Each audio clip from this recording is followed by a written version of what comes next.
अस्सलातु वस्सलामु अलैका या रसूल अल्लाह सल्लल्लाहु तआला अलैहि वसल्लम बिल हुदा व दीनिल हक़ अरसला अम्मा बअद अऊज़ु बिल्लाहि मिनश शैतानिर रजीम बिस्मिल्लाहिर रहमानिर रहीम ज़ालिकल किताबु ला रैब फ़ीह क़ाल नबी सल्लल्लाहु अलैहि वसल्लम तलबुल इल्मी फ़रीदतुन अला कुल्लि मुस्लिमिन व मुस्लिमा सदक़ल्लाहुल अज़ीम गौसे आज़म व मनी बेसरो सामा मददे क़िबलाई दी मददे काबे ईमा मददे बगरदादे बला उख्ताद कश्ती मदद कुनिया मुईनुद्दीन चिश्ती मदद कुनिया मुईनुद्दीन चिश्ती मदद कुनिया मुईनुद्दीन चिश्ती क़ादरी अमनाराए या गौसे आज़म मीज़नम दमज़े शेख अहमद रज़ा खां कुतुबे आलम मीज़नम तेरी सरकार में लाता है रज़ा उसको शफी जो मेरा गौस है वो लाडला बेटा तेरा। बहुत बहुत मुबारकबाद के लायक हैं मदरसा अहले सुन्नत गुलशन रसूल के अराकीन फैज़ान रसूल के अराकीन मुआविनीन मुताल्लिकीन मुतवस्सिलीन जिनकी मोहब्बतों की बुनियाद पर आज का ये जलसा अमल में आया। अल्लाह रब्बुल इज्जत की बारगाह में दुआ है अल्लाह इस महफिल पाक को कबूल फरमाए। आमीन। जो बच्चे आज यहाँ से फरागत हासिल कर रहे हैं, मौला अगर उन बच्चों में कोई तेरी बारगाह का मकबूल हो तो उसकी बरकत से पूरी बस्ती पर रहमो करम की बारिश फरमा। आमीन। उन्हें दीन का सच्चा सिपाही बना। मुझसे पेशतर बहुत अच्छी कामयाब तकरीर खतीब शहीद मुकर्रिर बेनज़ीर हजरत मौलाना क़ारी मुशर्रफ हुसैन साहब से आपने समाअत की। इब्तदाही में एक ना शरीफ क़यामगाह पे मैं सुन रहा था, बहुत अच्छा पढ़ा था किसी बच्चे ने। अल्लाह खूब तरक्कियां अता फरमाए। अच्छी निज़ामत क़ारी मोहम्मद आरिफ साहब से आप समाअत कर रहे हैं। आज के जलसे की सदारत और सरपरस्ती हजरत क़िबला मुफ्ती खुर्शीद आलम साहब मिसबाही फरमा रहे हैं। अल्लाह हजरत की उम्र में बेपनाह बरकत अता फरमाए। आमीन। ऐसे आलिमों का साया अल्लाह हम सबके सरों पे तादीर कायम रखे। इन बुजुर्गों के फैजान से अल्लाह हम सबों को माला माल फरमाए। इंतहाई अकीदतुल मोहब्बत के साथ ताजदारे अरब व अजम मालिके रिकाबे उमम नूरे मुजस्सम फ़ख्रे दो आलम बेकसों के कस बेबसों के बस टूटे दिलों के सहारा हजरत हलीमा की आंखों का तारा हजरत अब्दुल्ला का दिल का सहारा सारी उम्मत का प्यारा रूही फिदा जिगर गोशे अब्दुल्ला जनाबे मुहम्मदुर रसूलुल्लाह सल्लल्लाहु तआला अलैहि वसल्लम की मुक़द्दस बाबरकत बाज़मतुल पाकीज़ा बारगाह में बाआवाज़ बुलंद दरूद शरीफ के हदिये पेश करें। पढ़िए अल्लाहुम्मा सल्लि अला सय्यिदना व हबीबना व मौलाना मुहम्मदिन तिब्बिल क़ुलूब व दवाइहा व आफ़ियतिल अब्दान व शिफ़ाइहा व नूरिल अब्सार व ज़ियाइहा व आलिही व अस्हाबिही दाइमन अबदा। है यकीन देखना बेदार मुक़द्दर होगा, है यकीन देखना बेदार मुक़द्दर होगा, ख्वाब में ही सही दीदारे पैगंबर होगा। सुभान अल्लाह। और जब मेरे सामने वो माहे मुनव्वर होगा, क़ल्ब मुज़्तर को मेरे चैन मयस्सर होगा और उम्मत आसी को ले जाएंगे सूए जन्नत, मेरे सरकार के हाथों में वो बाबर होगा। सुभान अल्लाह। सुभान अल्लाह। और मेरी गुर्बत को ना ललकारो ज़माने वालों, मेरी गुर्बत को ना ललकारो ज़माने वालों, वरना फिर पैदा कोई फातह खैबर होगा। और एक इनकार ने शैतान को बाहर फेंका, फिर बता नजदी भला कैसे तू अंदर होगा। एक दिन देखना दीदारे पैगंबर होगा। आज पूरी दुनिया में आप नजर डाल के देखें, अपने माथे उठा कर देखें, मुताले की मेज पर तो जाने की जरूरत नहीं है आपको, इतना वक्त है ही नहीं आपके पास कि आप तारीख के औराक पलट कर देखें। मगर प्रैक्टिकल की सूरत में आप हाल का मुआयना करें तो दुनिया के जिस खित्ते, जिस हिस्से, जिस जहत में आप नजर डालेंगे, आज दुनिया के हर हिस्से में इस्लाम और कुरान की मुखालफत हो रही है। पूरी दुनिया में तहरीकों के जरिए, मंसूबों के जरिए, प्लानिंग के जरिए, लिटरेचर और किताबों के जरिए, गुंडागर्दी के जरिए आज इस्लाम के खिलाफ साजिशें रची जा रही है।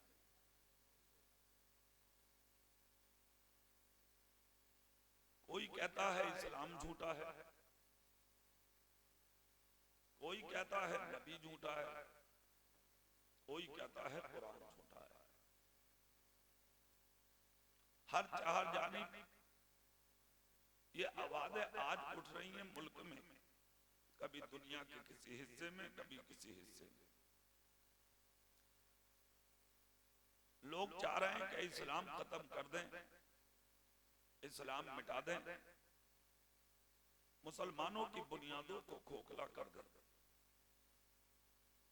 मगर ये गैबे ताईदी है इस दीन के साथ कि लोग जितना मिटाने की बात करते हैं, अल्हम्दुलिल्लाह इस्लाम उतना ही बढ़ता चला जा रहा है।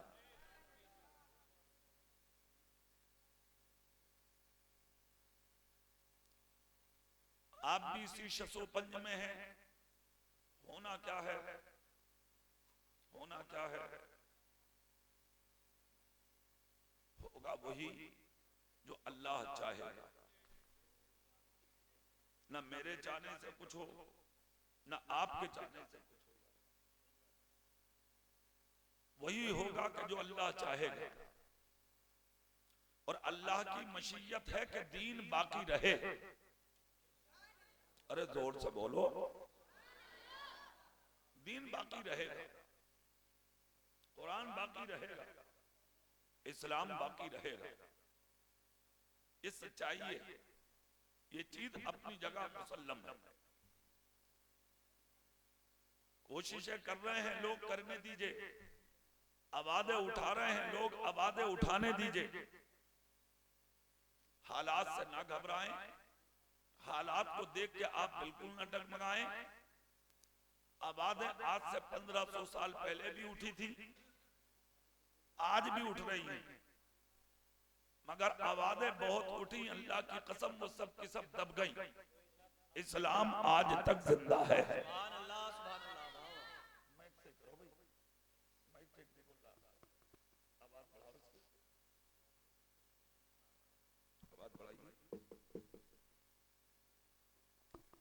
इस्लाम आज तक जिंदा है। और इस्लाम ही नहीं, बल्कि जिन लोगों ने इस्लाम के लिए कदम उठाए थे, जो लोग इस्लाम के लिए मैदान में आए थे, वो भी जिंदा है। अरे जोर से बोलो, वो भी। हाँ, जो मिटाने आए थे वो खत्म, उनके खानदान खत्म, नस्लें खत्म, निशान खत्म, उनके मकानों की दीवारें खत्म, बुनियादें उखड़ गईं।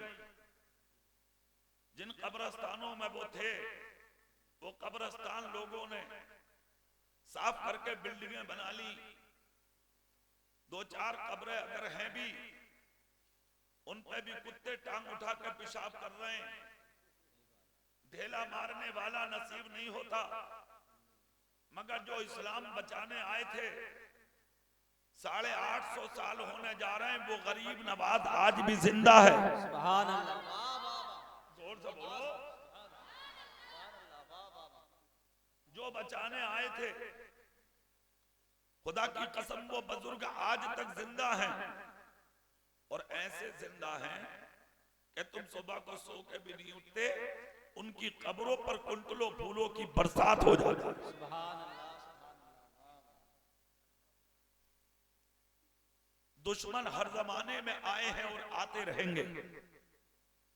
नबी का जमाना पढ़ लीजिए आप, दौरे मुस्तफा में अबू जहल सामने था, अबू लहब सामने था, उतबा सामने था, शेबा सामने था, ऐसे ऐसे,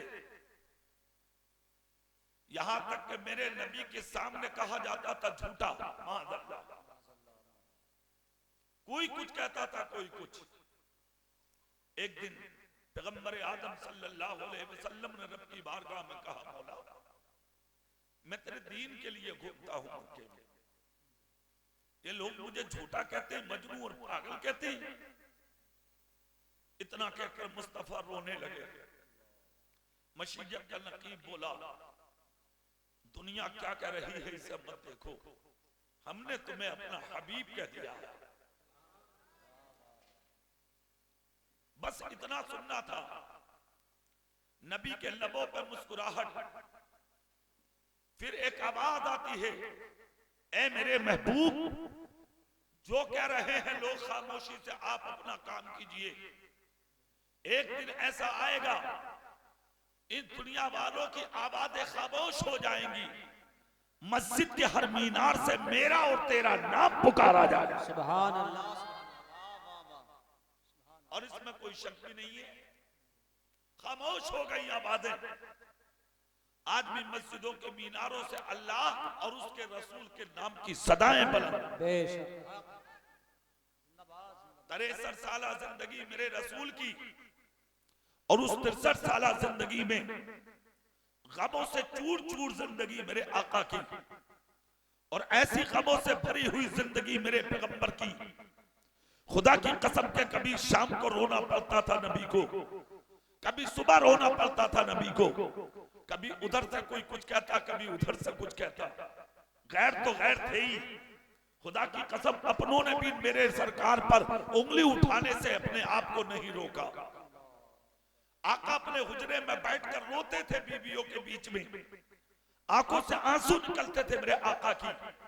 खुदा की कसम एक मर्तबा सैयदना उम्मुल मोमिनीन हजरत आयशा सिद्दीका रज़ी अल्लाह ताला अन्हा बारगाह मुस्तफा में अर्ज करती हैं, या रसूल अल्लाह, अगर खानदान आपकी दुश्मनी करता है तो आप अपना कदम इनकी तरफ जाने से रोक लीजिए। इतना ही कहा था, मेरे आका जलाल में खड़े हो गए, इरशाद फरमाया था, ए आयशा, तुम नहीं जानती हो अल्लाह रब्बुल इज्जत ने मुझे जिस काम के लिए भेजा है, अगर सारी दुनिया सिमट के एक तरफ आ जाए तब भी मैं अल्लाह का दीन दुनिया को बताने से बाज नहीं आ सकता। सुभान अल्लाह, सुभान अल्लाह। नारे तकबीर, नारे रिसालत, मसलके आला हजरत, उलमाए अहले सुन्नत, अज़मते कुरान कॉन्फ्रेंस। तारीख बताती है 63 साल जाहिरी जिंदगी मेरे आका की जब मुकम्मल हुई, उस वक्त दुनिया देख रही थी कि इज्जत किसी और को नहीं, अल्लाह ने तुम्हारे मेरे रसूल को अता फरमाई। अरे जोर से कह दो, अल्लाह का वादा झूठा नहीं है। वमन अस्दक़ु मिनल्लाहि क़ीला, अल्लाह से सच्ची किसी की बात नहीं। हाँ, अल्लाह ने कहा था ना कि इज्जत मेरे लिए, मेरे रसूल के लिए और मेरे रसूल के गुलामों के लिए। फिर उसके बाद मेरे नबी को जब हुजरे आयशा में दफन कर दिया गया, अबू बकर सिद्दीक को जब अमीरुल मोमिनीन चुना गया, फिर एक हंगामा था उस इलाके में, लेके मक्के से मदीने तक के मुनाफिकीन और कुफार आपस में मिले।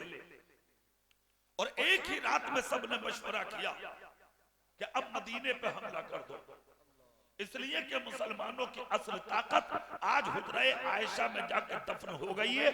अब हम जैसे चाहेंगे इन पर हुकूमत करते रहेंगे। जब सबने मशवरा किया, मुनाफिकीन कुफार की गोद में जा बैठे। खुदा की कसम, ये खबर जब मोहम्मद मुस्तफा के गुलामों को मिली तो फजर की नमाज के बाद ही अबू बकर सिद्दीक से आप लोगों ने आकर यानी कि चीज को रख दिया। अबू बकर सिद्दीक ने कहा, चाहते क्या हो? सब सहाबा ने एक जबान होकर कहा, ए नबी के खलील सुनो, आज कुफारे मक्का और मुनाफिकीन मदीना आपस में सब मिल गए हैं और उन्होंने मदीने पर हमला करने का इरादा कर लिया। हमारी जमात अभी कम है। एक जमात मेरे रसूल ने अपनी हयात ही में इस्लाम की बका के लिए, इस्लाम के तहफ्फुज के लिए, कानून इस्लाम के तहफ्फुज के लिए मदीने से रवाना की थी। अभी वो जमात मंजिल तक पहुंची भी नहीं होगी। आप ऐसा करें, उन लोगों को वापस बुला लें ताकि हमारी जमात की वुसअतें बढ़ जाएं, हमारी जमात बड़ी हो जाए। अबू बकर सिद्दीक ने कहा, अच्छा, इसका मतलब ये है कि जिन लोगों को नबी ने इस्लाम के तहफ्फुज के लिए भेजा था मैं उन्हें वापस बुला लूं? कहा, हाँ हाँ, उन्हें वापस बुला लो। अबू बकर ने सुना, सुनकर जलाल आया, मिंबर पर खड़े हो गए। अबू बकर सिद्दीक उंगली उठाकर कहा, ए नबी के गुलामों, जिस नबी के साथ तुमने खाया उसी के साथ मैंने खाया है, जिस नबी के साथ तुमने पिया उसी के साथ मैंने पिया है, जिस नबी के साथ जिंदगी तुमने गुजारी उसी नबी के साथ जिंदगी मैंने गुजारी है, जिस नबी के साथ सुबह शाम तुम्हारे मुकम्मल हुए उसी नबी के साथ सुबह शाम मेरी मुकम्मल हुई है। मगर कान खोल कर सुनो, जिस काफिले को नबी ने रवाना किया था, पता नहीं नबी के रवाना करने में कौन सा राज होगा, कौन सी बात होगी, कौन सा फलसफा होगा, कौन ऐसा मुअम्मा पोशीदा होगा जिसे हम और आप नहीं समझ सकते।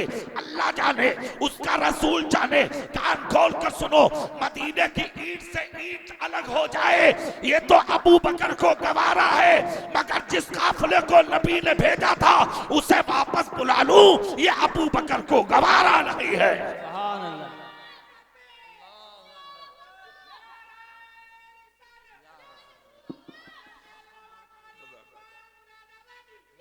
इतना सुनना था, खुदा की कसम कुर्बान जाए, सहाबा की गर्दनें झुक गई। उसी महफिल में कुछ मुनाफिक बैठे थे। और एक बात और याद रखना, मुनाफिक हर जमाने में रहे हैं और कयामत तक रहेंगे। इस्लाम को नुकसान ज्यादातर मुनाफिकीन से पहुंचता है, मगर डरने की जरूरत नहीं है इनसे। जोर से बोलो। गर्दनें झुक गई। उसमें जो चंद मुनाफिक बैठे थे वही जुमले को सुनकर जल्दी उठे और उठकर मदीने में उन्होंने हवा फैला दी। एक हवा सी चल गई, अरे मदीने पे हमला मत करना, अबू बकर पे हमला मत करना, सहाबा पे हमला मत करना, नबी की कब्र के करीब मत जाना। कहा क्यों? कहा तुम्हें खबर नहीं है, नबी का जो अबू बकर है ना, जो अमीरुल मोमिनीन बना है, उसने ये कहा है कि जो जमात नबी ने भेजी है उसे मैं वापस नहीं बुलाऊंगा। अबू बकर का मकसद ये है कि जो जहां है वो वहीं रहे, हम ही काफी हैं इस्लाम बचाने के लिए। अबू बकर के इन जुमलों से जो अक्कासी हमें मिलती है उसकी खुशबुएं हमें ये बताती हैं कि अबू बकर तन्हा नहीं है। देख रहे हैं आप? अरे यार, नबी की बात पर आप अमल करें तो गैब से ताईद होगी आपकी, गैब से मदद होगी आपकी। कुफार और मुनाफिकीन बोले, कहा वो तन्हा नहीं है। अगर वो तन्हा होते तो उस काफिले को बुला लेते ताकि उनकी जमात में इजाफा होता। इसका मतलब अबू बकर के पीछे कोई बड़ी ताकत मौजूद है, वरना वो उस काफिले को बुलाते। खुदा की कसम, मुस्तहकम रहे, अपनी जगह डटे रहे। मेरे नबी के फरमान पर अबू बकर और नबी के कौनैन के तमाम सहाबा ने जब अमल किया तो मुनाफिकीन ने हमले का इरादा बदल दिया, कुफार ने हमले का इरादा बदल दिया। सबने खड़े होकर कहा, सब लोग वापस हो जाओ, अपनी अपनी जगह पर पहुंचो। अब किसी पर हमला करने की नियत भी मत रखना। अगर अबू बकर और उनके साथियों पर हमला किया तो जिंदा कोई मदीने से नहीं लौटेगा। जब सबके सब वापस हो गए। और ये खबर जब अबू बकर को मिली तो अबू बकर सिद्दीक मिंबर पर खड़े हुए, अल्लाह की हम्दो सना बयान की, मुस्तफा की तारीफ और तौसीफ करके अबू बकर मुस्कुरा के बोले, ए मदीने वालों, सच्चाई सुनो, तुम सबके सब तकलीफ उठाते अगर मेरे नबी के फरमान पर अमल न कर। कहा मतलब, कहा जिन लोगों को नबी ने भेजा था उसमें बड़ा राज पोशीदा था। अगर हम उन्हें बुला लेते तो हम लोग तकलीफ उठाते। अल्लाह ने जो हमें तकलीफ से महफूज रखा है उसकी बुनियादी वजह यह है कि हमने अपने नबी के फरमान को टलने ना दिया। जोर से बोलो। जो काफिला नबी ने जिस इरादे से भेजा था हमने नबी के इरादे को मजबूत रहने दिया, उसका सिला हमें ये मिला, उन्होंने इरादा बदल दिया। फिर तारीख ने करवट ली, वक्त आगे बढ़ा, लोग इस्लाम की मुखालफत में फिर से उठे। 2.25 साल तक अबू बकर सिद्दीक को अजियतें पहुंचाई गई, मगर अबू बकर सिद्दीक का एक ही जुमला था मदीने में, और वो जुमला ये था, कुछ भी हो मैं मुस्तफा जाने रहमत के फरमान से हटने वाला नहीं। तब एक दिन मौला अली ने खड़े होकर कहा था, जब 2 साल खिलाफत को मुकम्मल अबू बकर के हो गए थे, ए अबू बकर सुनो, तुम्हारी खिलाफत से अली बहुत राजी है। जोर से बोलो। बहुत खुश है, और वो इसलिए खुश है कि तुमने फाका रहना तो बर्दाश्त किया, मगर मेरे रसूल के किसी जुमले पर तुमने हर्फ नहीं आने दे।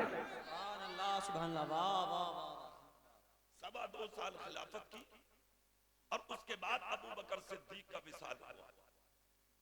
दौरे उमर फारूक आया, इस्लाम पर उस वक्त भी हमले हुए, अल्लाह ने इज्जत दी। उस्मान गनी का दौर, मौला अली का दौर, चलते चलते फिर यहां तक आया दौर कि सरजमीन हिंदुस्तान पर इस्लाम फैलाने के लिए गरीब नवाज आ गए।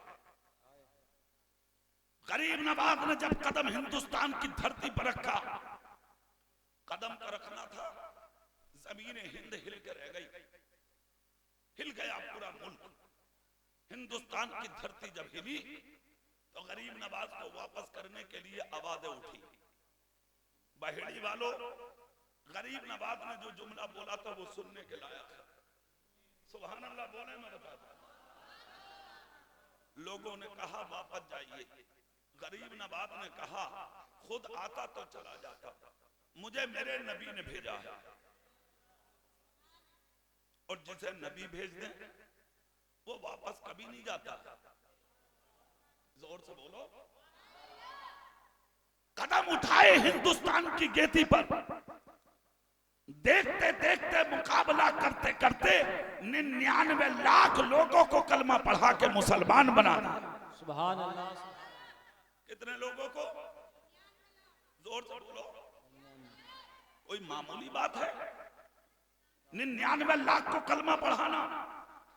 जब कलमा पढ़ा दिया 99 लाख लोगों को, हिंदुस्तान की धरती पर फिर से एक आवाज उठी, रोको रोको रोको। गैर तो गैर है ही, अपनों ही में से लोग उठे। एक अकबर नाम का बादशाह मैदान में आया था, जिसने आके दीन इलाही कायम कर डाला। जब इसने दीन इलाही का ऐलान किया, अच्छा एक बात बताऊं मैं आपको, हर जमाने में अगर इस्लाम को फैलाने वाले रहे तो उसकी मुखालफत करने वाले भी रहे, मगर ये भी सच्चाई है कि हर जमाने में अल्लाह ने इज्जत बचाने वालों ही को अता फरमाई। सुभान। इसने ऐलान किया, बचाने के लिए मुजद्दिद अल-फिसानी आ गए। अकबर के मुंह पे वो तमाचा मारा कि अकबर की अकबरियत का खात्मा हो गया। फिर जमाने ने करवट ली। बदकिस्मती की वजह से हिंदुस्तान की धरती को 1857 का कुर्ब हासिल हुआ कि मन के गोरे तन के गोरे मन के काले जब जमीन हिंद पर आए और हिंदुस्तान की जमीन पर जब उन्होंने कब्जा किया तो उनका भी डायरेक्ट टारगेट इस्लाम था, कुरान था, मुस्तफा का कानून था। इस्लाम मिटाओ, कुरान मिटाओ, दीन खत्म करो। एक ताकत नजर आई थी इन्होंने इनको हिंदुस्तान में, कहा भाई एक ताकत बड़ी अजीब है इस मुल्क में।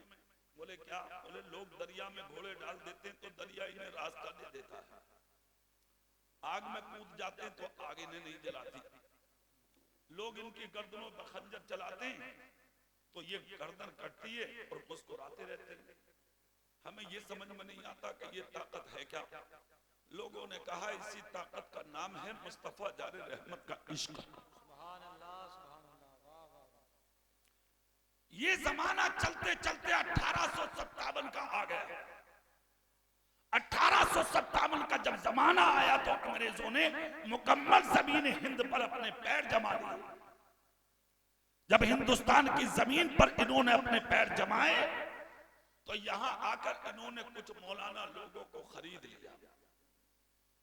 जिन मौलवियों को खरीदा गया था उस जमाने में वो मेरठ के थे, लखनऊ के थे, सहारनपुर के थे, अल्हम्दुलिल्लाह बरेली का कोई नहीं था।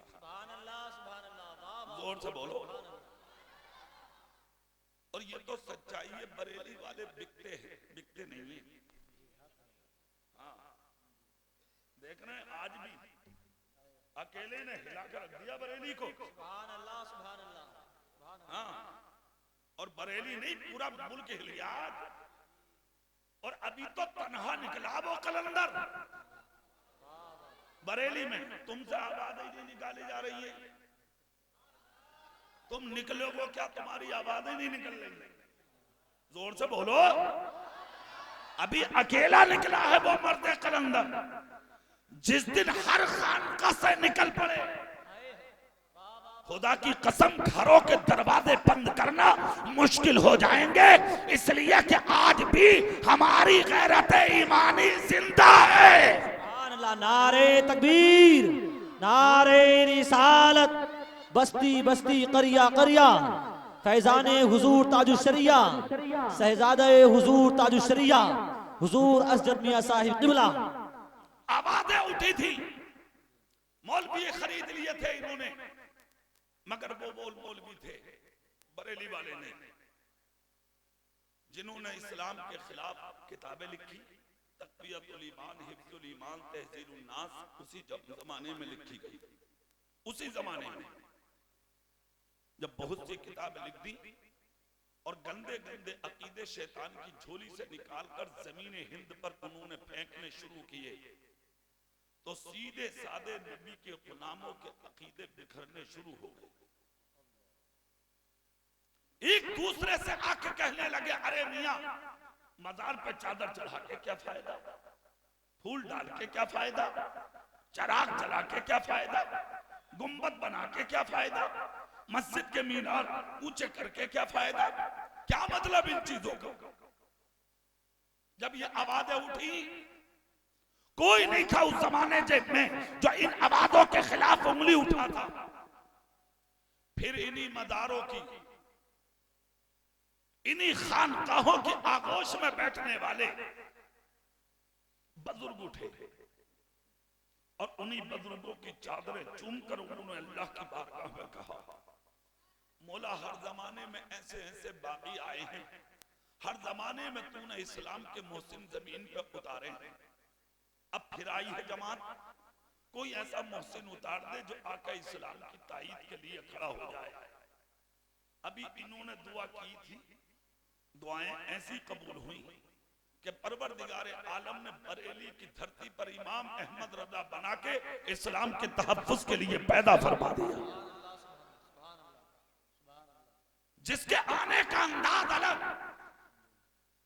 4 साल की उम्र में कुरान का नादरा मुकम्मल, जोर से 6 साल की उम्र में मीलादे रसूल पर तकरीर, 8 साल की उम्र में इल्मे नहव पर मुदल्लल किताब, 10 साल की उम्र में आलिम, 13 साल की उम्र में पहला फतवा, 14 साल की उम्र में बाप ने गोद में लेकर बनाया जीनत मसरद इफ्ता, हाथ में कलम देकर पेशानी चूम ली और बाप ने सर चूम कर कहा था, बेटे अहमद रजा, दुनिया अपने शहजादों के हाथ में तलवार देती है इस्लाम बचाने के लिए, मैं तेरे हाथ में कलम दे रहा हूं नबी का दीन बचाने के लिए। बाप के जुमलों का ऐसा असर लेके उठे इमाम अहमद रजा कि जब लिखना शुरू किया तो तक़वियतुल ईमान का जवाब, हिफ्जुल ईमान का जवाब, तहजीरुन नास का जवाब, उन्होंने कुरान के तर्जुमे में जो नबी को खताकार और नबी को गुनाहगार कहा था, कुरान वही, आयत वही, पारा वही, सूरा वही, सब कुछ वही, बस कलम बदला, उधर कलम गद्दार के हाथ में था, इधर कलम नबी के वफादार के हाथ में था। उसी आयत का तर्जुमा लिखा तो कहा, मेरा नबी गुनाहगार बनकर नहीं आया बल्कि गुनाहगारों को बख्शवाने के लिए आया। सुभान अल्लाह। मेरे भाई, तारीख इस्लाम बताती है सारी किताबों का जवाब जब इमाम अहमद रजा ने दिया, अंग्रेजों की आंखें खुली, सबने जमा किया उन मौलवियों को जो खरीदे गए थे, कहा कितना अच्छा होता कि तुम हजारों को ना खरीद के बरेली के तन्हा अहमद रजा को खरीदो। नतीजा क्या निकला, तुम सैकड़ों को खरीद कर। इतना जब कहा तो मुलाकातों में बात आगे बढ़ी, मशवरा हुआ, चलो अहमद रजा को खरीदेंगे। चले, बातचीत हुई, आला हजरत से जाकर अर्जी पेश की, आला हजरत मुस्कुरा के जो जवाब दिए वो सुनो। कहा जो बिकने वाले थे वो बिक गए, मेरा सौदा बहुत दिनों पहले मेरे नबी के इश्क में हो चुका, मैं बिकने वाला नहीं हूं। खामोश, सारा काफिला वापस। अंग्रेज बड़ी चालाक कौम है, बहुत चालाक। अरे यार, आज तो मुल्क में गुंडे हैं, लुच्चे गोदी मीडिया, गुंडे बदतमीज लफंगे, वरना सच्चाई ये है कि इस मुल्क के सीने को बचाने के लिए सबसे पहले अगर मुकाबले में कोई आया है तो वो मोहम्मद मुस्तफा का गुलाम आया। नारे रिसालत, मसलके आला हजरत हजरत अल्लामा कारी मोहम्मद इकबाल मुरादाबादी। आज लोग दावा करते हैं हिंदुस्तान हमारा, हिंदुस्तान हमारा, हिंदुस्तान हमारा। हम पर और आप पर आज इल्जाम लगाए जाते हैं। यार मैं कहता हूं, हमसे ज्यादा इस जमीन से प्यार कौन करेगा, हमसे ज्यादा इस जमीन से मोहब्बत कौन करेगा। हिंदुस्तान की खेती से जितना हम प्यार करते हैं इतना प्यार कोई नहीं कर सकता। पाकिस्तान में अगरचे मुसलमान रहते हैं, इस माना कर हम वहां के मुसलमानों से मोहब्बत तो करते हैं, मगर पाकिस्तान का कोई बाशिंदा अगर हिंदुस्तान की एक बालिश्त जमीन खींचने की कोशिश करेगा तो हम उस पाकिस्तानी का उठता हुआ हाथ काट लेंगे। मगर जिस जमीन पर गरीब नवाज लेते हैं उस जमीन पर पाकिस्तान का कब्जा नहीं होने देंगे।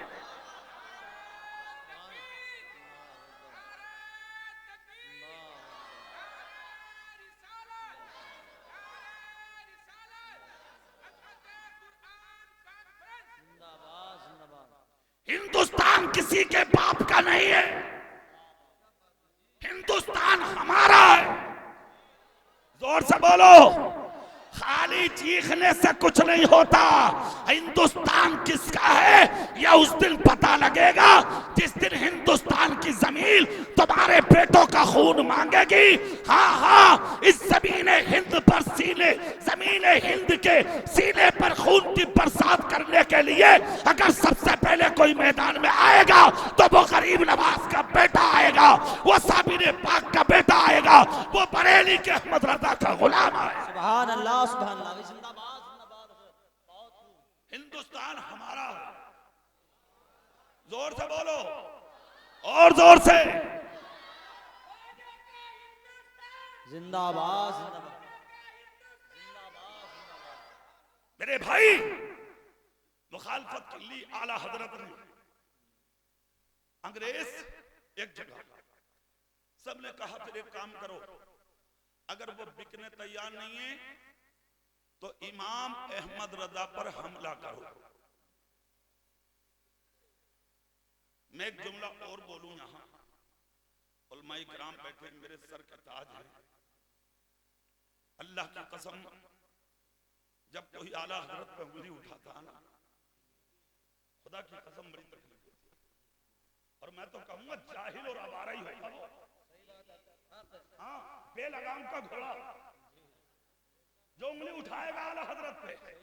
अबे बेटे, उस दिन कहा था जिस दिन हिंदुस्तान की जमीन पर आला हजरत के खिलाफ चारों तरफ तलवारें थी, तो सीना तान कर तेरा बाप मैदान में नहीं आया था, तन्हा बरेली के मौलाना नकी का बेटा इमाम अहमद रजा आया था। नारे तकबीर, नारे रिसालत, इश्क मोहब्बत, इश्क मोहब्बत, मसलके आला हजरत। और कोई नहीं था मैदान में, तन्हा आला हजरत खड़े थे। और अंदाज खड़े होने का, चारों तरफ तलवारें और बीच में अकेले इमाम अहमद।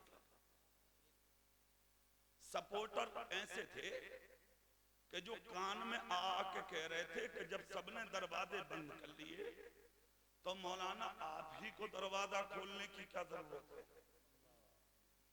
अंदर हो जाओ। हाँ? आला हजरत का जवाब सुनो। आला हजरत बोले, आशिक एक ही होता।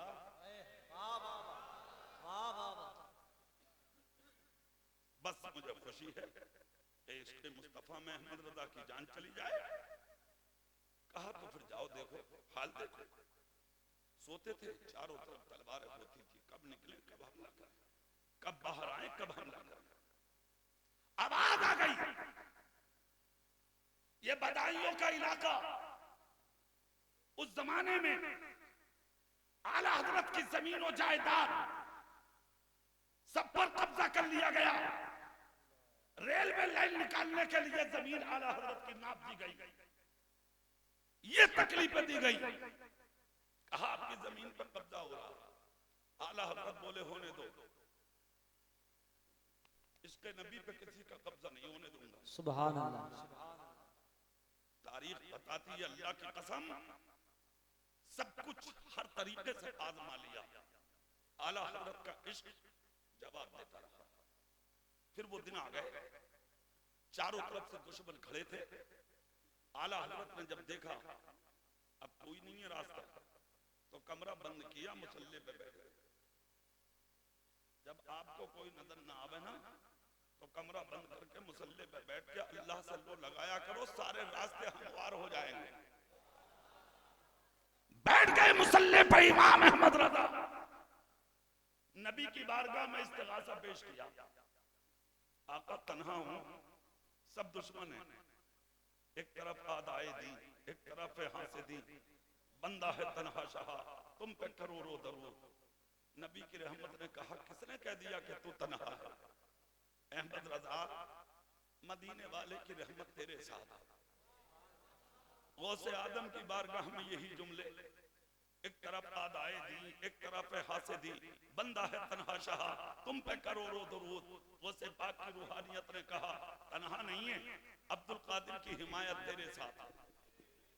गरीब नवाज की नुसरत, साबिर पाक का करम, महरारा वालों की दुआएं, हिंदुस्तान के हर वली का करम जब छाया और बरसा है इमाम अहमद रजा पे, तो जिस कलम को तलवार कहा था आपके बाप ने, आपने निकाला कलम, और जब लिखना शुरू किया मेरे इमाम ने, तो दुश्मनों के बीच में कलम चलाते चले गए, कदम बढ़ाते चले गए, और लिखते लिखते मेरे इमाम उस मंजिल पे जाके फाइज हो गए कि सब उनसे जलने वालों के गुल हो गए चिराग। अहमद रजा की शम्मा फिरोजा है आया। नाराए तकबीर, नाराए तकबीर, नाराए रिसालत, नाराए रिसालत। हजरत अल्लामा मौलाना कारी इकबाल साहिब क़िबला। 1857 का ये दौर जब मुकम्मल हुआ और अल्लाह ने इज्जत इस्लाम को दी, फिर ज़माने ने करवट ली। दौर वो आया हिंदुस्तान की जमीन पर कि लोग एक तहरीक लेकर मुल्क में आए। उस तहरीक का नाम है तहरीक शुद्धी, जिसने कुरान के खिलाफ आवाज उठाई थी, इस्लाम के खिलाफ आवाज उठाई थी। एक या दो नहीं, उस तहरीक शुद्धी की जद में लाखों लोग थे, लाखों जो मुर्तद हो गए थे उस जमाने में। अलीगढ़, एटा, आगरा, मथुरा, ग्वालियर, झांसी, जयपुर, जोधपुर, ये पूरा इलाका उसकी जद में था। जब उस तहरीक शुद्धी के बारे में खबर बरेली शरीफ आई, अल्लाह आला हजरत बिस्तर पे थे, उठ के खड़े हो गए, अपने बेटे मुस्तफा रजा को उठाया, जिनको आज दुनिया मुफ्ती आजम कहती है, और अपने रूहानी बेटे शेर बेशे अहले सुन्नत को उठाया और दोनों के सर पे हाथ रख के कहा, शहजादो, बाप बेटा पालता है दुनिया कमाने के लिए, मैंने बेटों को पाला है मुस्तफा का दीन बचाने के लिए। शहजादो आओ, तहरीक शुद्धी अपना काम कर रही है और आला अहमद रजा के शहजादों को अपना काम करना है। मुफ्ती आजम ने कहा, अब्बा हुजूर करना क्या है? आला हजरत बोले, बेटे जब तक चेहरा मत दिखाना, जब तक मुस्तफा का दीन उस इलाके में फैलाना दो। जोर से बोलो। रात के अंधेरे में आपका शहजादा मुस्तफा रजा और उधर शेर वैसे अहले सुन्नत दोनों निकल गए। जब इधर ये निकले, उधर आला हजरत ने खुदा की बारगाह में हाथ उठाए, ए मौला, मेरे शहजादे इस्लाम बचाने निकले हैं, कुरान बचाने निकले हैं, दीन बचाने निकले हैं, मुस्तफा की शरीयत बचाने निकले हैं, इस्लाम के तहफ्फुज के लिए निकले हैं, नामूसे रिसालत के लिए निकले हैं। ए मौला, घर से फिदा करना तो अहमद रजा का काम था, इस्लाम की इज्जत को बचाना ये तेरा काम है। खुदा की कसम, तारीख बताती है दोनों रात में निकल गए, सवारी कोई नहीं, पैदल सफर, बरेली से बदायूं, बदायूं से आपने सफर किया, यानी कि अलीगढ़, एटा, मथुरा, ग्वालियर, झांसी, इसी इलाके में घूमे। घूमते घूमते जब मथुरा और ग्वालियर के बीच में आए, तो एक पंडित जी हजारों लोगों को सामने लिए बैठे हैं और उनके हाथों से नबी का दीन छीनने की बात कर रहे हैं, इस्लाम के खिलाफ आवाजें उठा रहे हैं, तकरीरें कर रहे हैं कुरान के खिलाफ। हजारों का मजमा, सामने आग जल रही है जिसके शोले आसमान से बातें कर रहे हैं। खुदा की कसम, कुर्बान जाएं आप, बहुत बड़ा जिगर चाहिए ऐसे काम करने के लिए। जानते हो क्या हुआ?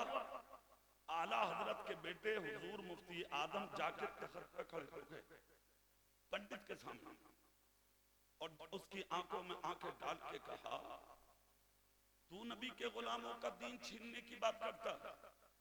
गांव का एक आदमी खड़े होकर कहा, मौलाना साहब रुकिए, अगर ये दीन छीनेंगे तो बदले में जमीन और जायदाद देंगे, आप हमें क्या देंगे? तो मुफ्ती आदम की जेब में इतना भी नहीं था जो किराया लगा था। खुदा की कसम यार, दिल होता। कौन मुफ्ती आजम?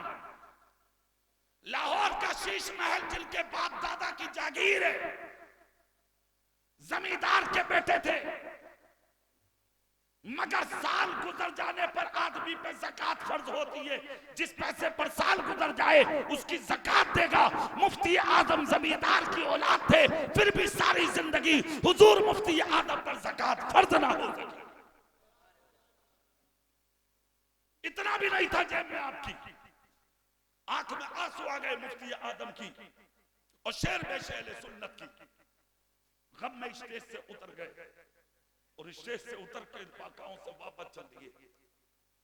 शाम आ रही थी, दिन जा रहा था, चलते चलते ईशा हो गई।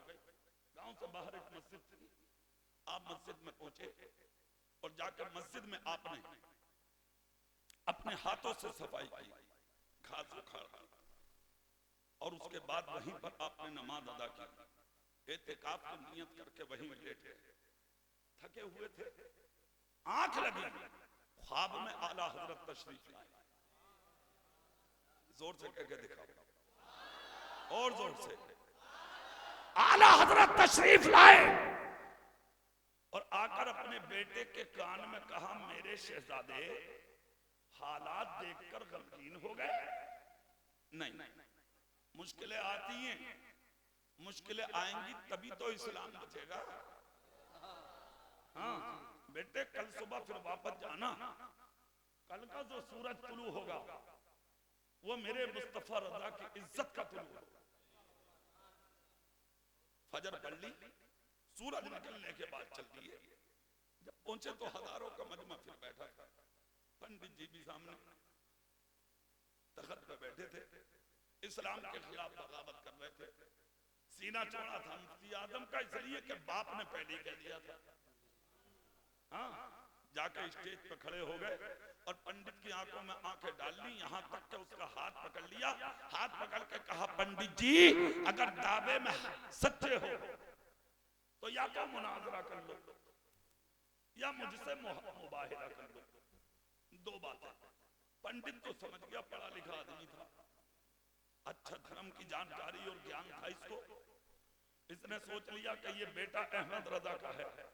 मुफ्ती आजम को वो पहचानता था पहले ही से। उसने सोचा कि ना मुनाजरा कर सकूंगा और मुबाहिले की तो हिम्मत ही नहीं। जब बहुत देर हो गई, पंडित को गर्दन झुकाए और मुफ्ती आजम और शेर बेशे अहले सुन्नत दोनों झंझोड़ते रहे। तो गांव का एक मुखिया था, वो खड़ा हो गया था। खड़े होकर बोला, पंडित जी क्या मामला? बहुत देर हो गई, मौलाना साहब को बोल क्यों नहीं रहे आप? अरे ये जो मुनाजरा कर रहे हैं ये क्या होता, और ये मुबाहिला क्या होता? पंडित जी फिर भी ना बोले। तो गांव का मुखिया बोला, मौलाना साहब आप बताओ क्या है ये मुनाजरा? मुफ्ती आदम बोले, मैं अपने दीन की सच्चाई बयान करूंगा, ये अपने मजहब की सच्चाई बयान करे, जो कामयाब हो जाए उसी का साथ देना। कहा बिल्कुल ठीक। कहा ये मुबाहिला क्या है? कहा आग किसने जलाई है? बोले पंडित जी ने। लकड़ियां कौन लाया? बोले यही। घी किसने डाला? बोले इन्होंने। मुफ्ती आदम बोले, मुबाहिला इसको कहते हैं मैं पंडित जी का हाथ पकड़ के जल्दी आग में कूदूंगा, जो बचेगा वो सच्चा है, जो जलेगा वो झूठा है। इतना कहा तो गांव का मुखिया लोगों में से छलांग लगा के आगे आ गया और आके बोला, अब आई बात समझ।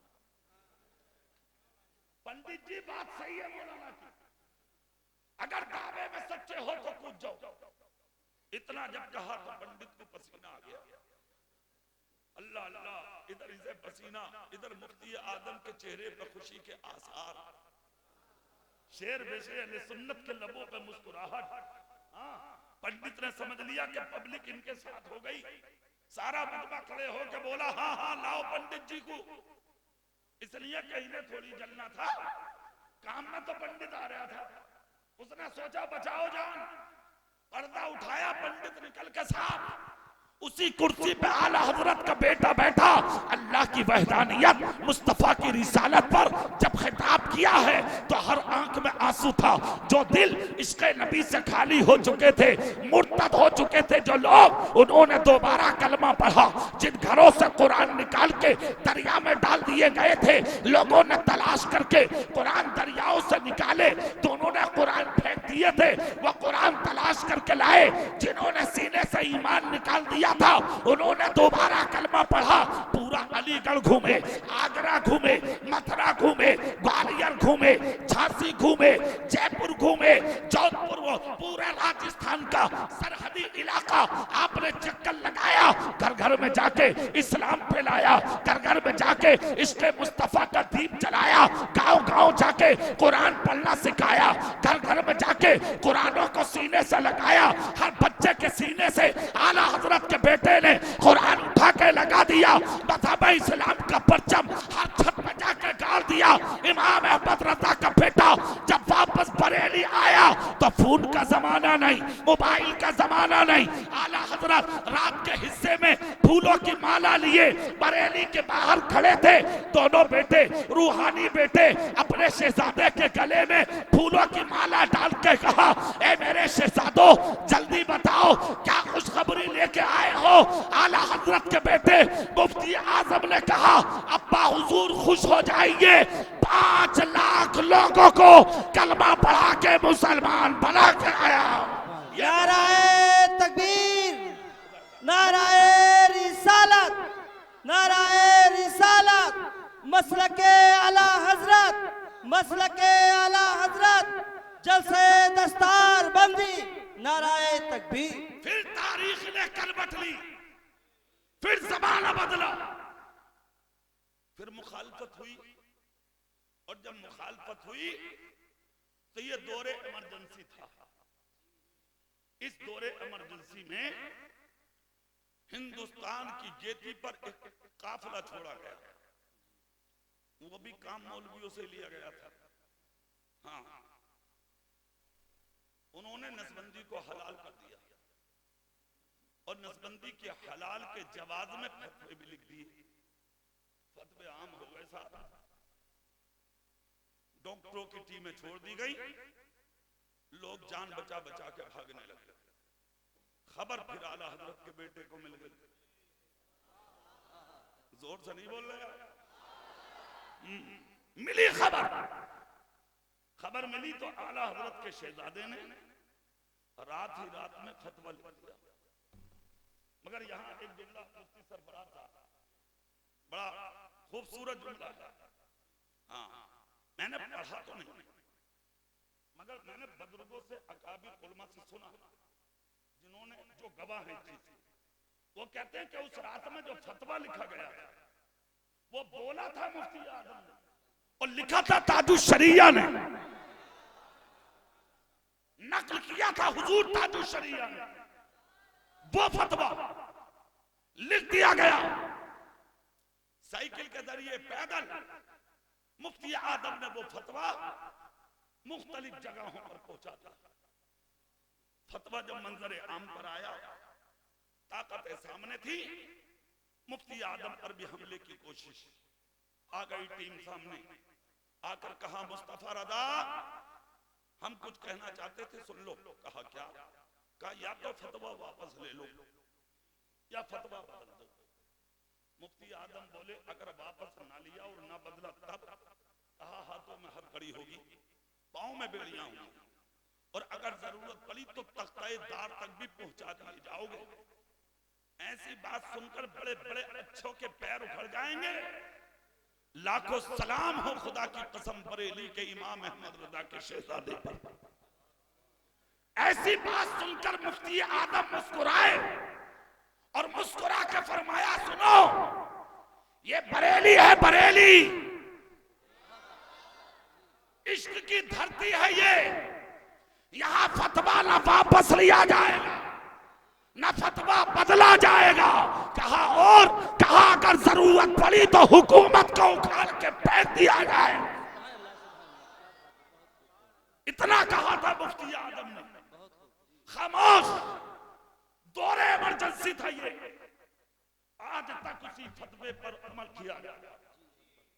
नसबंदी हराम है, 3 वजहों से नसबंदी को हराम कहा था मुफ्ती आजम ने। इस्लाम के खिलाफ आवाज ये भी थी, कुरान के खिलाफ आवाज ये भी थी। मैदान में सिपाही आया, इस्लाम बचाया, कुरान की इज्जत बचा दी। अरे जोर से बोलो। अब फिर एक और आया, अब नखंदा हरामी। हरामी तो है वो, माँ कह रही है मेरा नाम, बाप कह रहा है मेरा नाम, तो हरामी हुआ नहीं? तो क्लियर हो गया। तो तू है किसका फिर? भैया कह रहा है मेरा भाई नाम, बीबी कह रही है इससे तो मेरा बहुत दिनों से ताल्लुक ना, बेटा कह रहा मर गया तो कांधे ही ना लगाऊंगा। है कम बखत नहीं। 26 आयतों के खिलाफ मुंह फैला रहा, सुप्रीम कोर्ट में रिट दायर कर दी। इतना बड़ा कुत्ता निकला। जिनको खुश करने के लिए रिट दायर की थी वो सारे के सारे राबजी कह रहे हैं ये हमारा भी नहीं। राफजी कह रहे हैं हमारा नहीं, शिया कह रहे हैं हमारा नहीं, देवबंदी कह रहे हैं हमारा नहीं, वहाबी कह रहे हैं हमारा नहीं, मौदूदी कह रहे हैं हमारा नहीं, मरदूदी कह रहे हैं हमारा नहीं, सुन्नी तो कह रहे हैं पहले ही से अरे यार ये तो कुत्ता है कुत्ता, तो फिर है किसका? अब ना इधर का ना उधर का, मुश्किल में फंसा है ये। अब हाथ उठाइए, मगर उस वसीम कुत्ते को समझ लेना चाहिए अबे नादान, ये तो अल्लाह का कलाम है, ये तो खुदा का कुरान है, और ये तो वो कुरान है यार कि जब नाजिल हुआ था मुस्तफा पे तो मक्के के लोग इसके खिलाफ आवाजें उठाने जब मैदान में आए थे तो मेरे नबी ने कहा था इनसे कह दो कि अगर ये गलत कह रहे हैं कुरान को, झूठा कह रहे हैं कुरान को, ये कह रहे हैं अल्लाह का कलाम नहीं है, तो ये सब मिलकर के इस जैसी एक आयत ला कर, अरे तो वो एक लेके आए, बोले हमारा कलाम है, बांधो। बोले क्या करें? सुलह के जुमले ये लिखे गए कि दोनों कलाम बांधकर काबे की दीवार में टांग दो, तायुन पर वक्त का जो तायुन था उस पर खोल के देखा जाएगा, जो बाकी होगा वो सच्चा होगा, जो मिट जाएगा वो झूठा होगा।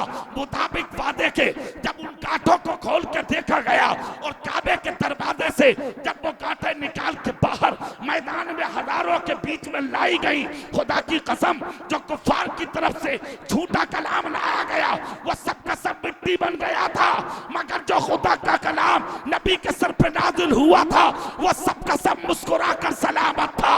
फानूस बन के जिसकी हिफाजत हवा करे वो शब्बा क्या बुझे जिसे रोशन खुदा। नाराए तकबीर, नाराए रिसालत, मसलके आला हजरत हजरत अल्लाह मौलाना इकबाल साहिब क़िबला। मेरे भाई अब ये आए साहब 26 आयतों को निकाल दो, अगली बात तो ना करें हमें हिंदुस्तान नहीं, मगर इतना जरूर है जो कुरान और इस्लाम के खिलाफ बोले इलाज बहुत जल्दी हुआ उनका, जोर से बोलो हाँ, इसलिए कि ये कुरान किसी के बाप का नहीं खुदाए पाक का है। वसीम कुत्ते को समझ लेना चाहिए अबे नादान, बरेली की धरती पर इमाम अहमद रजा का बेटा जब फतवा दिया था, एक शरीयत के खिलाफ आवाज उठाई थी, तो उन्होंने कहा था ये फतवा है, फतवा बदला नहीं जाएगा। अबे नादान, जब बरेली के मुस्तफा रजा का फतवा नहीं बदल सकता तो फिर नबी के सर पे नाजिल हुआ कुरान कैसे बदल सकता? कौले मोहम्मद कौले खुदा, फरमान न बदला जाएगा, बदलेगा जमाना लाख मगर कुरान न बदला जाएगा। इस्लाम बाकी रहेगा, जोर से बोलो, इस्लाम और कुरान एक शर्त है इसके लिए, जानते हो क्या? जो आज काम हुआ है फैजाने रसूल में, कितने बच्चे फारिग हो रहे? 2 बच्चों ने आज कुरान को सीने में महफूज किया, जोर से बोलो, कितनों ने? वक्त ऐसा भी आ सकता कम नसीबी की वजह से कि वो अपनी ताकत के बलबूते पर, तादाद के बलबूते पर, हो सकता है कि सारे कुरानों को दुनिया से इकट्ठा कर लें और इकट्ठा करके किसी मकान में ताला लगा, हो सकता है, एक गुमान है, मगर याद रखना उनका मानना होगा कि अब जब कुरान इन्हें मिलेगा नहीं तो ये कुरान पढ़ेंगे कैसे? उनकी नजर के मुताबिक कुरान मिट गया, मगर जब तक बहेड़ी में फैजाने रसूल जैसे मदरसे रहेंगे, भोजपुर में, पीपलसाना में, आपकी बहेड़ी में, आपकी इन बस्तियों में मदरसे रहेंगे, और जब छोटे छोटे बच्चे कुरान को सीने में बसा के जब मैदान में आते रहेंगे, जब ये लोग अपने ताकत के बलबूते पर कुरान को उठा के ताले में डाल देंगे, कैद में रखेंगे, ताला लगा देंगे, ऐलान करेंगे कि अब कुरान नहीं है, तो इसी मदरसे की कोख से निकलने वाले बच्चे मैदान में हाथ उठाकर कहेंगे नादान तू कागज पे लिखा कुरान मकान में बंद कर सकता है, चलते दरिया में डाल सकता है, मगर मेरे बाप ने मजदूरी करके कुरान को मेरे सीने में लाने के लिए दर दर की ठोकरें खाई थी। नबी के सर पे नाजिल हुआ कुरान आज भी मेरे सीने में मौजूद है। मार दे गोलियां, काट दे मेरी गर्दन, तब भी खून के हर कतरे से कुरान पाक की तिलावत की आवाजें आती रही। सुभान अल्लाह, सुभान अल्लाह, बेशक बेशक हक बात है।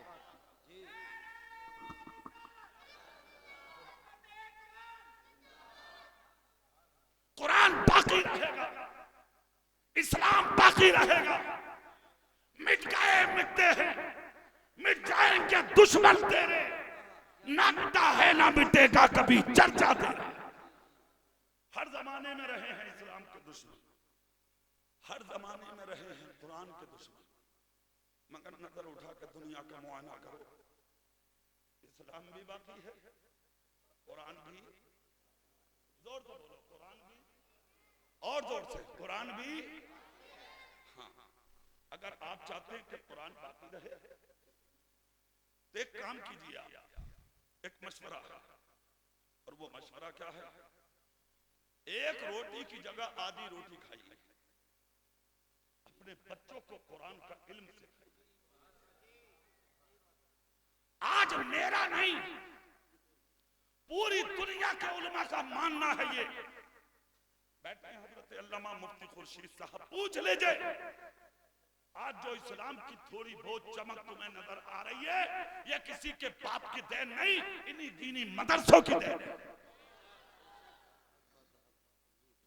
मदरसे ना होंगे, हाफिज कहां से लाओ, कारी कहां से लाओ, आलिम कहां से लाओ, मुफ्ती कहां से लाओ, मुफक्किर कहां से लाओ, मुफस्सिर कहां से लाओ, मुदर्रिस कहां से लाओ, मस्जिदों के इमाम कहां से लाओ? मेरे भाई, इन्हीं मदरसों की वजह है जो आज दिन में तुम्हें बहारें नजर आ रही है। पढ़ाइए अपने बच्चों को। आप कहेंगे मौलाना साहब, अगर हम सब हाफिज जी मौलाना साहब ही बनाने लगे तो डॉक्टर साहब कौन बनेगा, मास्टर साहब कौन बनेगा? ये भी एक सवाल है। बहेड़ी वालों और दूरों नजदीक से आने वाले सुन्नियों, जुमला दे रहा हूं, सुनो। कोई आलिम मुखालफत नहीं करता हिंदी और इंग्लिश और दुनियावी तहजीब की। मैं कहता हूं दुनियावी तहजीब सीखिए, खूब सीखिए, अपने बच्चों को डॉक्टर बनाओ, मास्टर बनाओ, इंजीनियर बनाओ, MBBS बनाओ, BUMS बनाओ, IAS बनाओ, IPS बनाओ, जो हो सके वो बनाओ। मैं तो कहता हूं बहेड़ी वालों, अपने बच्चों को दुनियावी तालीम और तहजीब देकर इतना ऊंचा और इतना बड़ा और इतनी ऊंची कुर्सी पर लाके बैठा दो कि जब किसी दूसरी कौम का बच्चा अपने कलम की ताकत से तुम्हारी मस्जिदों के मीनारों को गिराने के लिए उंगली उठाए, उसका कलम जब तुम्हारी मस्जिदों के मीनारों को गिराने के लिए चले, तो मेरे कौम के बच्चे के कलम में इतनी ताकत हो कि उधर वो गिराने के लिए चलाए, मेरी कौम के बच्चे का कलम गिरते हुए मीनार की हिफाजत कर सकता। क्या बात, सुभान अल्लाह जी, बहुत खूब। जरूरी सिखाइए दुनियावी, मगर खुदारा एक काम कर लीजिए, सब कुछ बनाने से पहले अपने बच्चे को पक्का मुसलमान बना लीजिए। जोर से पक्का मुसलमान बना लीजिए अपने बेटे को। अगर आलिम मुफ्ती ना बना सको तो इतना जरूर पढ़ा लो ताकि तुम्हारा बच्चा अपनी आंखों से किताबों में देख के जरूरियात दीन के मसाइल खुद हल कर सके। इतना इल्म सीखना हर मुसलमान मर्द औरत पर फर्ज है ताकि वो हराम और हलाल को पहचाने, जायज और नाजायज को पहचाने, सही और गलत को पहचाने, हक को बातिल में इम्तियाज कर सके। अरे अगर ज्यादा भी ना पढ़ाए तो इतना जरूर पढ़ा ले कि जिस दिन तू मरे और तेरे जनाजे की सफे जब लगे, तू मसहरी में तनहा लेटा हो तो तेरा बच्चा मसहरी के करीब मजमे से निकल के आवे और मस्जिद के इमाम के हाथों को चूमे, आंख में आंसू हो और दिल में बाप के मरने का गम हो, आंखों में आंसू लेके इमाम के हाथों का बोझा लेके तेरा बेटा कह दे इमाम साहब आप मेरे सर के ताज हैं, मेरे बाप ने आपके पीछे पढ़ी, मैं भी आपके पीछे पढ़ता हूँ, मगर इस बाप ने मुझे इल्म दीन शायद इसी दिन के लिए सिखाया होगा। आज मुसल्ले से हटिए हुजूर, अपने बाप की नमाज़े जनाजा मैं पढ़ाना चाहता हूँ। खुदा की कसम है तो दुआ बशक्ले नमाज, अगर जनाजे की नमाज तूने अपने बाप की पढ़ा दी, इमाम आजम अबू हनीफा कहते हैं कि इधर बेटा नमाज़े जनाजा पढ़ा के मुसल्ले से हटता है और उधर खुदा उसके बाप की कब्र को जन्नत का बगीचा बना देता है। इतना बहुत खूब बेशक। इतना जरूर पढ़ा लीजिए ताकि तेरी नमाज़े जनाजा पढ़ा सके, इतना जरूर पढ़ा लीजिए ताकि तेरे तीजे में वो कुरान की तिलावत कर सके, इतना जरूर पढ़ा दीजिए कि दुनिया तेरे जनाजे पर रोती हो, ये वुजू करके तेरे जनाजे के चारों तरफ कुरान की तिलावत पढ़ा ले अपने बेटे को, इल्म सिखा ले अपने बेटे को। आज तुम्हारे दिलों से एक आवाज उठ रही होगी, मौलाना साहब कुरान बचेगा कैसे? बचेगा कैसे? घर में बैठा रहे ऐसे बच जाएगा। हाँ, दिन निकला खाली, दोपहर हुई फिर निकल ली, शाम हुई फिर खाया डकार ली, बुस्कैट के बटन खोल के पेट पर हाथ धर के कह अल्लाह तेरा शुक्र। अजीब आदमी हो यार तुम, बात ही समझ में ना आती तुम्हारी। इस्लाम की फिक्र करोगे तो जिस कौम को ये शऊर ना हो कि मैं पहनूं कैसे, खाऊं कैसे, पीऊं कैसे, चलूं कैसे, उठूं कैसे, बैठूं कैसे, अपनी टांगे बिल्कुल निहत्ते बरहना करके बेटियों के सामने नहा रहे हो, नलों पे तू कुरान बचा लेगा? कैपरी पहन के कोलगेट कर रहा सहन में, जवान बेटियां देख रही हैं, जवान बहनें देख रही हैं, भांजी भतीजी घर में बैठी हैं, वो शर्मा रही हैं, ये बेहया घूम रहा, कोलगेट कर रहा। इस्लाम बचा लेगा तू अपने आप को बचा ले, तू बचा ले अपने आप को, अपनी फिक्र कर, इस्लाम को तू क्या बचाएगा? इस्लाम बचाने वाले अल्लाह ने छुपा कर रखे हैं। देखा ना बरेली में अकेले ने कोहराम मचा दिया, तू तो अपने आप को बचा ले, कहीं तू बच जा, यही बहुत बड़ी बात है यार। 12 बजे उठ के कोलगेट कर रहा, दूसरों की दीवारों पर थूक रहा। हाँ, और अगर कोई कह दे अबे यार हमारी दीवार पर क्यों थूक रहे हो, बस आंख पर रख लिया उसी दिन से। हाँ, अब क्या करेगा मालूम है? किसी भी सूरत से बदला लेना। हाँ, अगर 2-4 भाई हैं तो इस टो में लग रहा कब इसे घेरूं, कब पकड़ूं। अगर कुछ ना मौका मिलता तो ऐसा करे कि अगर मोटरसाइकिल इसकी निकलती हो तो धोखे से अंगूठा दबा ले उसके पहिए। अब रोक, देख नहीं रहा यार मेरे बच्चे को, मेरे अंगूठे को दाब दिया तूने। तो ये तो वो दिन याद था ना कि तेरी दीवार पर थूका था, उसने मना कर दिया था, तुझे बदला लेना। तुम जैसों को इस्लाम की फिक्र होगी, जिन्हें जुम्मों तक की फिक्र ना, तुम्हें इस्लाम की फिक्र होगी। जिन्हें जोहर असर मगरिब इशा तक की फिक्र नहीं, तुम्हें दीन की फिक्र होगी।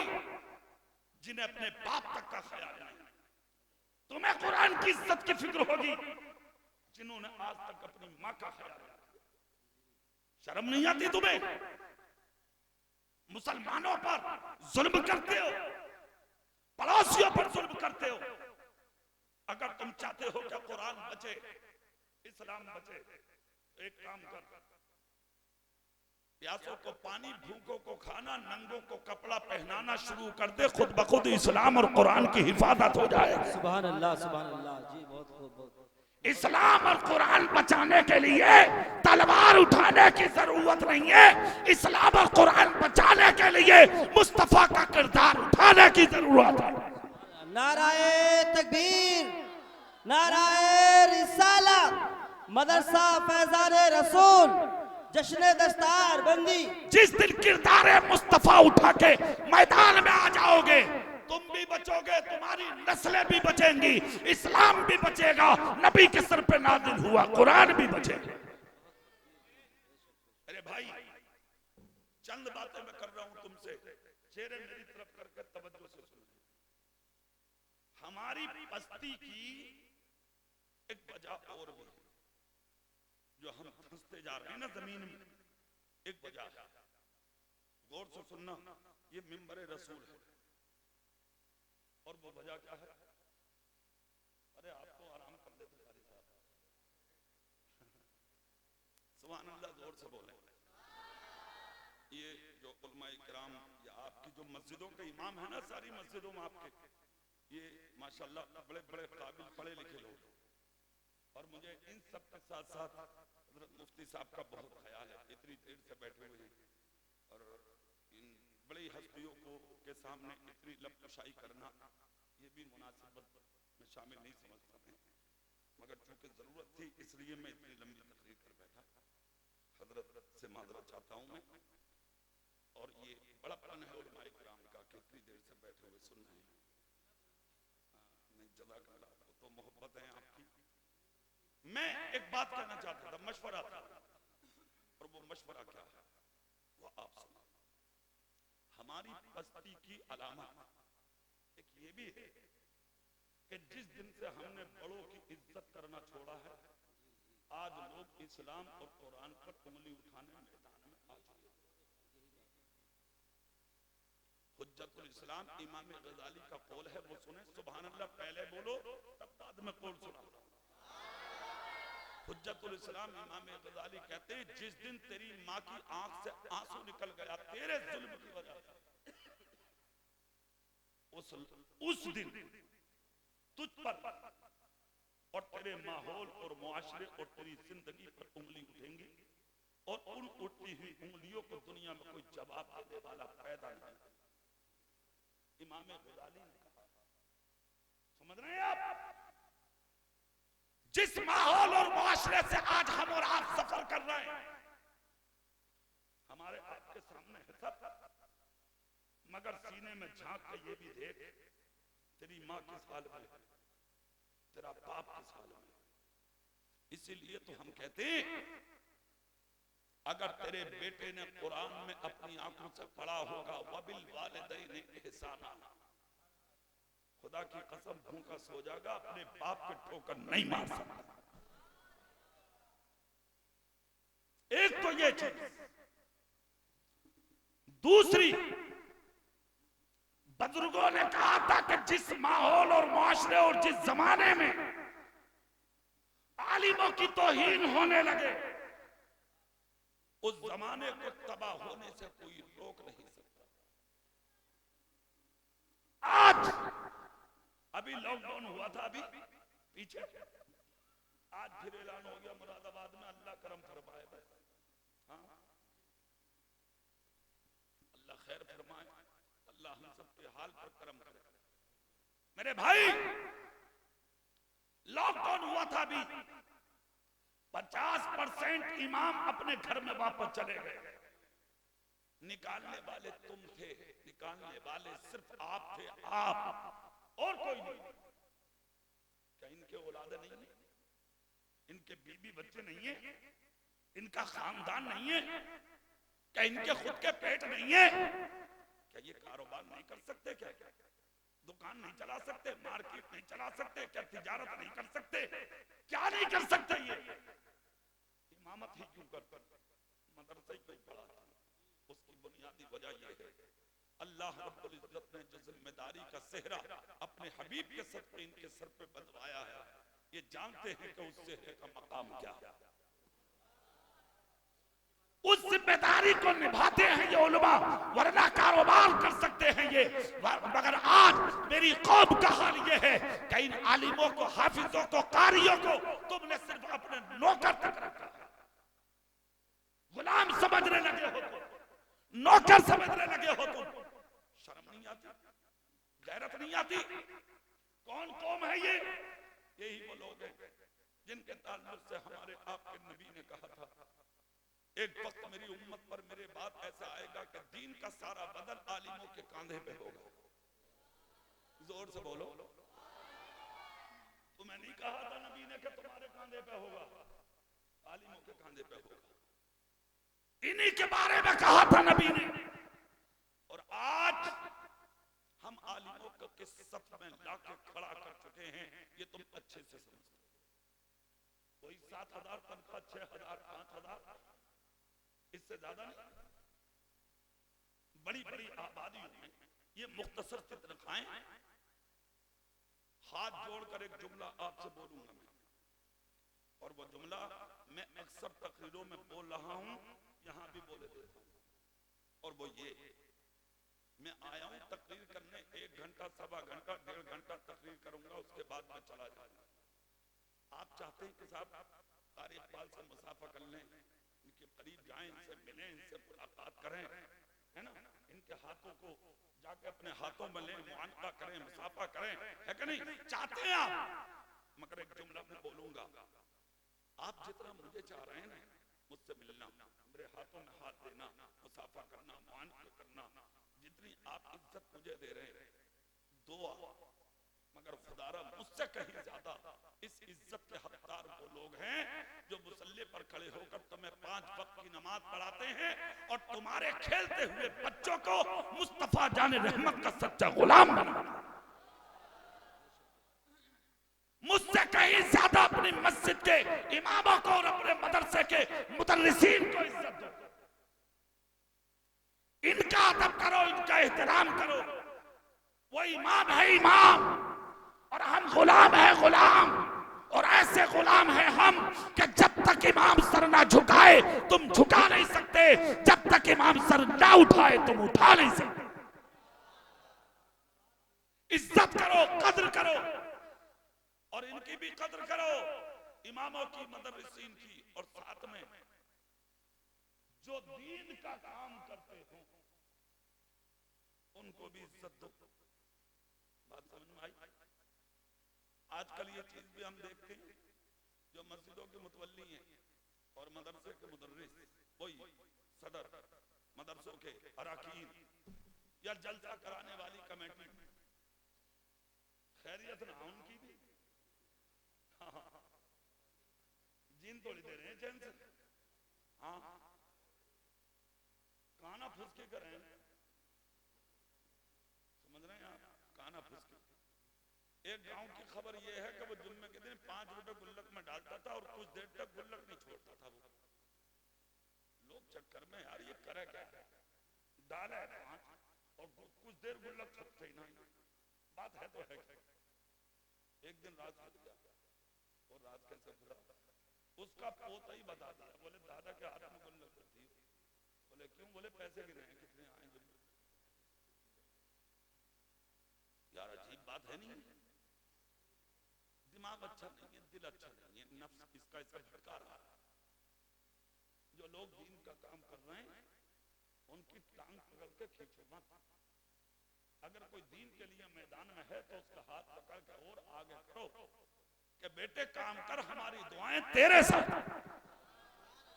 चाहे वो मदरसे का काम करे, मस्जिद का करे, या जलसे का करे, या दीन का करे, कोई भी तहरीक हो, तंजीम हो, मिशन हो, जो भी हो, अगर कोई दीन के लिए काम कर रहा है तो उसका हाथ पकड़ के खींचने की कोशिश मत कर, उसका हाथ पकड़ के बढ़ाने की कोशिश कर। इसका सिला करने वाले को तो मिलेगा ही, बढ़ाने वाले की भी दुनिया के अंदर इज्जत में कोई कभी नहीं रहेगी।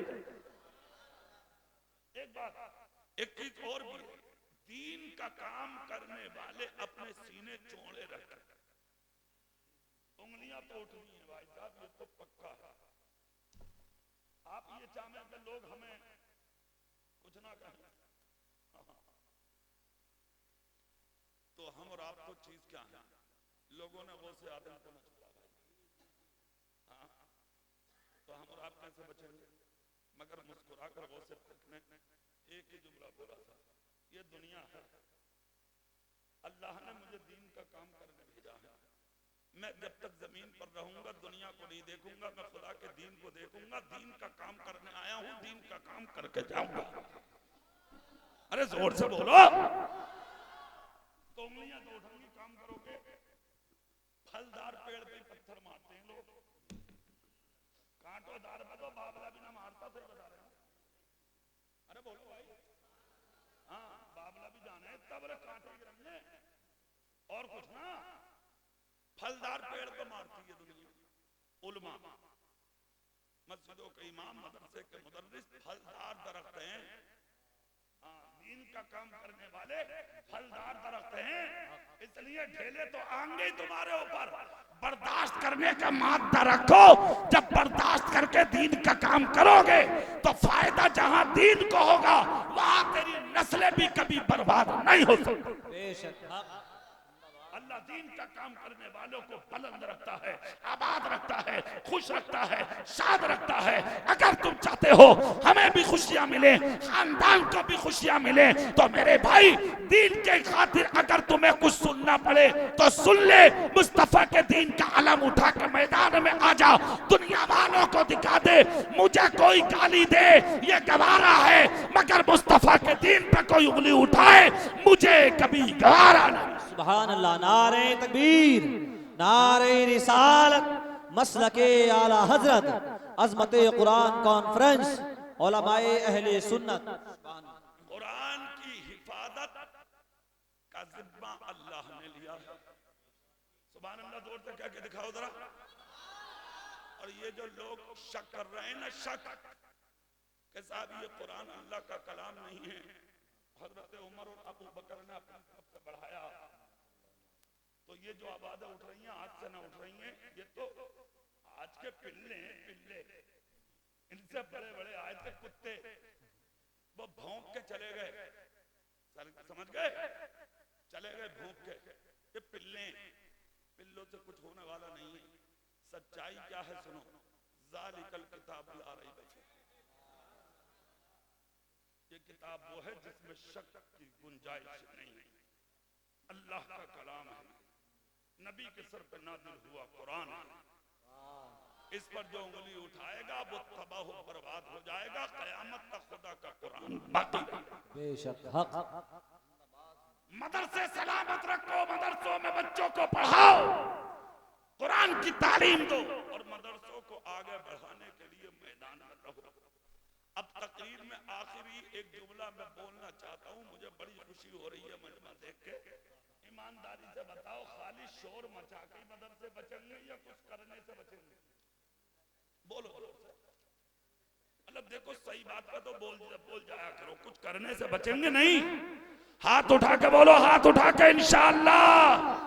तो इन मदरसों के लिए, मदरसा किसी के बाप का घर नहीं, मस्जिद अल्लाह का घर है, मदरसा रसूलुल्लाह का घर है। और मदरसा जब मस्जिद नबवी मेरे आका ने तामीर की थी तो उसी के दरवाजे पर असहाब सुफ़ा के चबूतरा के नाम से दुनिया का सबसे पहला मदरसा तुम्हारे मेरे नबी ने कायम किया था, जिस पर पढ़ने वाले कभी 400, कभी 40, कभी 200 हुआ करते थे, कभी 70 हुआ करते थे। खजूरों के खोशे मेरे आका के गुलाम अपने बागात से लाके मस्जिद नबवी के छप्पर में टांग देते थे। नबी फजर में उखाड़ते थे और अपने गुलामों को बांटते थे, पल्ले वालों को तकसीम करते थे। ऊपर से वो पानी पी के नबी के दीन का इल्म हासिल करते थे। पल्ले वालों में बच्चे नहीं होते थे, जवान होते थे, बूढ़े होते थे, बुजुर्ग होते थे। पढ़ पढ़ के खुदा की कसम दीन के ऐसी सिपाही बने कि उन्होंने गर्दनें तो कटा दी मगर कुरान को झुकने ना दिया, इस्लाम को झुकने ना दिया। अगर तुम चाहते हो कि कुरान और इस्लाम बाकी रहे तो इन मदरसों को बाकी रखने मैदान में आ जाओ। जिस दिन आप मैदान में आ जाएंगे दुनिया देखती रह जाएगी, मुस्तफा का दीन दुनिया में बचा हुआ नजर आएगा। सबसे पहले इस मजमे में कौन है मोहम्मद मुस्तफा का गुलाम? इन हाफिज बच्चे, जो बच्चे हाफिज हुए हैं, इनके हाफिज होने की खुशी में जो सबसे पहले आए मेरे पास उठकर और ये ऐलान करे, लो मौलाना साहब ये है मुस्तफा का घर बचाने के लिए मैं अपनी कमाई पेश करता हूँ। कौन मोहम्मद मुस्तफा का गुलाम उठता है, जल्दी से उठकर आइए और मदरसे के लिए हिस्सा लीजिए। गरीबी नहीं आएगी, मुश्किलें नहीं आएगी, ये सब कुछ रब ने दिया है, तुम्हारे खुदा ने दिया है। आ जाओ नबी के घर के लिए, देर मत करो, बहुत जल्द आओ। क्या नाम है आपका? हाजी साजिद साहब 500 रुपए इनात